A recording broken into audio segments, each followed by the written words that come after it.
Seorang pria terbangun karena mendengar ketukan di pintu rumahnya. Saat ia membukanya, ternyata yang datang adalah mantan pacarnya yang sudah 2 tahun berpisah dengannya. Yang lebih mengejutkan lagi, sang mantan tiba-tiba mengatakan bahwa anak kecil yang dibawanya adalah putri mereka. Sebelum pria itu sempat memahami keadaan, mantannya langsung menyerahkan anak itu ke dalam pelukannya dan pergi begitu saja. Pria itu bernama Jack. Ia kebingungan dan gelisah menunggu mantannya datang menjemput anak itu kembali. Namun yang ia dapat hanya sebuah telepon. Julie, sang mantan, memohon agar Jack mau menjaga anak tersebut, lalu menutup telepon. Dari suara pengumuman bandara yang terdengar di ponsel, Jack merasa ada yang tidak beres. Ia pun segera bergegas mengejar Julie sambil menggendong bayi itu. Sayangnya begitu tiba di bandara, Julie sudah naik pesawat. Walaupun Jack berteriak dan mengangkat bayi itu tinggi-tinggi untuk meluluhkan hatinya, Julie tetap berjalan masuk ke dalam pesawat tanpa menoleh. Di hadapan bayi kecil yang tiba-tiba hadir di hidupnya, Jack benar-benar tidak tahu harus berbuat apa. Ia kemudian pergi ke rumah kakaknya untuk meminta bantuan mengganti popok sang bayi.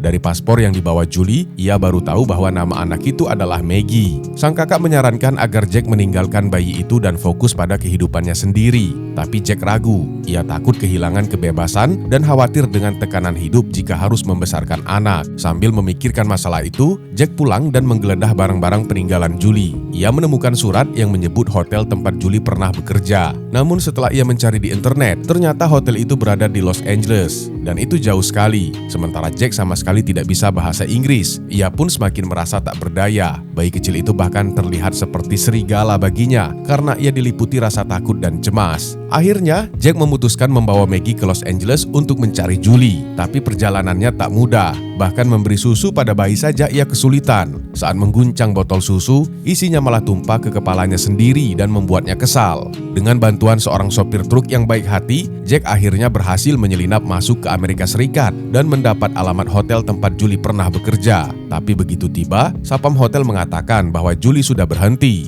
Karena tidak mengerti bahasa Inggris, Jack tidak paham maksudnya dan tetap memaksa masuk untuk mencari Julie. Ia pun diusir oleh sapam. Jack kemudian akhirnya menyelinap masuk. Ia menyembunyikan Maggie dan menunjukkan foto Julie kepada para staf. Setelah percakapan yang sulit, Jack hanya menangkap satu kata, yaitu Presidential Suite. Ia pun buru-buru mencari kamar itu di lantai atas. Rupanya kamar tersebut ditempati seorang sutradara Hollywood. Sutradara itu mengira Jack datang untuk audisi dan langsung mengajaknya masuk. Mereka keluar ke balkon. Di saat yang sama, Jack melihat Maggie merangkak ke arah kolam renang. Ia pun panik dan berteriak, tapi sudah terlambat. Maggie terjatuh ke dalam air. Tanpa ragu, Jack memanjat pembatas balkon untuk terjun menolongnya. Meski ketinggian kolam itu mengerikan, ia mengesampingkan rasa takut demi gadis kecil itu. Jack pun melompat dengan berani. Tanpa ia sadari, keputusan ini akan mengubah hidupnya selamanya.